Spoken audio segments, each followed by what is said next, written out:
What is up, y'all? It's Dallas from Dallas in Wonderland, and today we are at Epcot's Other World Showcase Pavilion.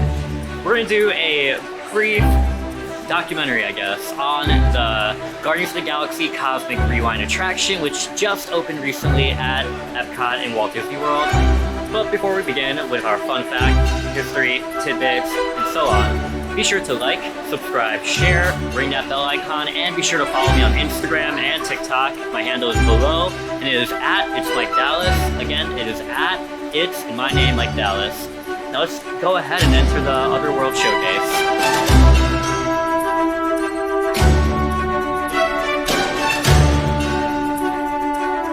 In case you're all wondering why we are at Creations right now, it is pouring outside. It is insane. I literally ran through the rain to get here from the ride. It is currently pouring outside here at the Other World Showcase. It's crazy. Look at that. But we are about to make a run. Destination Creations. Wish me luck. Okay. We are running and getting soaked. Woo! Let me tell y'all, it was like so hot earlier, almost 100 degrees, and I ran and almost passed out. This is definitely more refreshing, but not ideal. I just stepped in a puddle. We're almost there. Okay. Now, in case y'all are wondering why I am soaked in this vlog. Florida, man. Florida. But we made it. But I still got some pretty good footage, so we're gonna also take a look at the inside of this ride. So officially opened on May 27th, 2022, Guardians of the Galaxy Cosmic Rewind will take you on an adventure as you're blasted through space and time in the state-of-the-art Star Jumper vehicle. This family thrill experience is meant to go alongside the Guardians of the Galaxy films, including the soon-to-be-released Guardians of the Galaxy Volume 3. In fact, as they were shooting Volume 3, Imagineers actually visited the set of the film and got all the footage that you see on the ride today. Cosmic Rewind replaced Ellen's Energy Adventure and currently sits on the footprint of what used to be the Universe of Energy Pavilion. That closed in mid-2017. So the Universe of Energy Pavilion is no more. We obviously have the Other World Showcase. Now a part of Epcot's newly introduced Other World Showcase Pavilion, this area of the park is said to have been constructed by Xandarians, who traveled to our planet to teach Epcot guests about their people and their advanced technologies. Manufactured by Vekoma, a Dutch amusement rides manufacturer, this ride entirely cost roughly around $500 million, which is insane. That is a very, very pretty penny. Now on the ride, each train consists of 5 cars, with each car holding 4 riders, 2 in the front and 2 in the back side by side, allowing for a total of 20 passengers per train. And what's really cool about this ride is that part of the overall experience of Cosmic Rewind is the queue, which is a phenomenal queue. And this queue experience begins in a large room referred to as the Galaxarium, which is like a planetarium but galaxies, pretty creative. And this is where the otherworldly world mind explains Xandarian studies of the human species. And moving forward from the Galaxarium, guests further enter this queue and they encounter various models of Xandarian ships, a model of their planet, and various uniforms worn by the Nova Prime. And towards the end of this queue, we get to see our heroes, the Guardians, being interviewed. Now after this queue is when the real fun begins. After the queue, you are greeted by Nova Prime Irani Rael, as well as Centurion Talmeric, who's a new character created specifically for this attraction. And he's played by Terry Crews, who we all love. Who doesn't love Terry Crews? So that definitely upped the level of this ride, which I didn't think was possible, but they did it.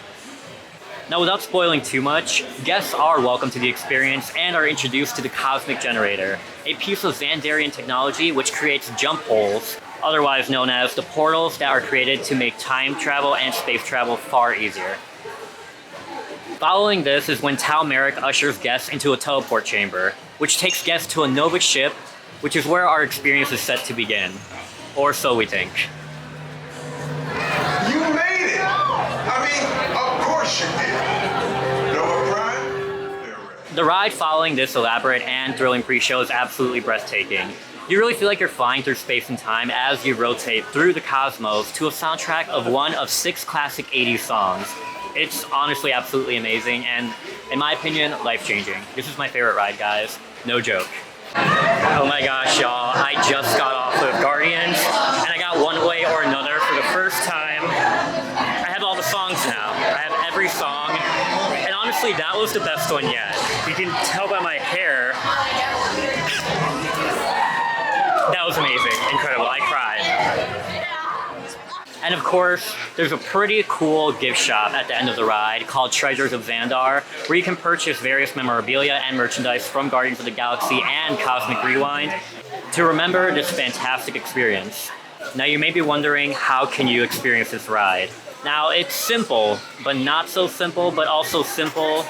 I know it's confusing, but let me explain. As this is a very, very popular new attraction, the demand, as you would imagine, is very, very high. So Disney has reintroduced the virtual queue system, which had not been used since the opening of Star Wars: Rise of the Resistance. Now, this is all done through My Disney Experience. You can do it on your desktop. Also, the mobile app is available, and in my opinion, far more easier. Through the My Disney Experience app on mobile, guests with an Epcot reservation on the day of are able to join the virtual queue promptly at 7 a.m. and 1 p.m. It's as easy as confirming your party and refreshing once the clock hits 7 a.m. or 1 p.m. The only thing is that you must have an Epcot reservation on the day of the virtual queue booking. For the 7 a.m., you just gotta have the reservation. Park's not open. For the 1 p.m., you have to have already scanned into the park. So that's the only catch. Make sure you have an Epcot reservation, then you can join the virtual queue.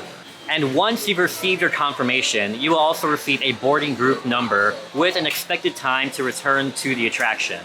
Once you get that time, you have about an hour to board the attraction, so they give you some leeway there. Just be sure you're there on time because you don't want to miss this, guys.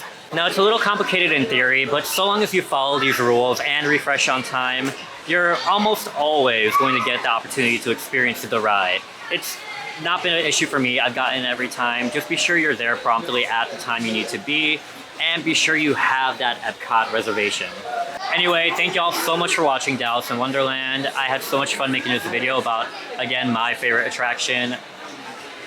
And I hope that you enjoyed this as well and learned a thing or two. There's always so much more to learn, and I'll probably do an updated version of this vlog very soon. But for now, I hope you learned something. Be sure to like, subscribe, share, ring that bell icon, and follow me on TikTok and Instagram. My handle is below, and that is @It's Mike Dallas. Again, @It's my name, Mike Dallas. Until next time, guys, stay tuned. We got plenty more to come.